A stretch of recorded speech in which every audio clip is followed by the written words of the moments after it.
l'être humain n'avait été aussi proche de la planète Mars. Si des astronautes y posent un jour le pied, ils pourront peut-être y respirer.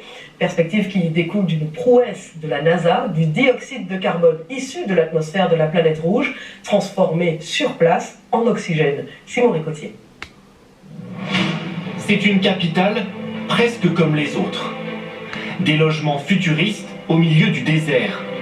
Voici Newa, la première ville martienne, telle que la souhaiterait Elon Musk. Le milliardaire se verrait bien s'y installer dans moins de 10 ans.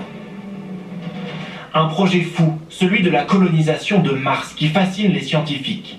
Cette semaine, une marche de plus a été gravie grâce à Persévérance. Le robot de la NASA, posé sur la planète rouge en février dernier, a fabriqué de l'oxygène, une première. C'est ce boîtier intégré au rover qui, après avoir capté le dioxyde de carbone qui compose l'essentiel de l'atmosphère martienne, a créé 5 grammes d'oxygène via un procédé chimique suffisant pour permettre à un astronaute de respirer pendant 10 minutes. De l'oxygène, un préalable essentiel pour envisager la vie sur Mars. Les scientifiques sont divisés sur la faisabilité d'un tel projet, mais s'accordent sur un point, de nombreux obstacles techniques empêchent encore ce grand voyage. Certains pensent qu'on ne pourra jamais y aller.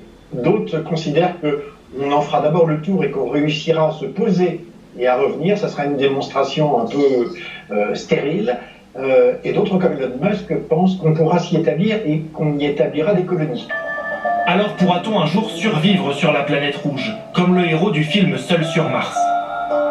Les échantillons que rapportera Persévérance en 2031 aideront les scientifiques à répondre à cette question.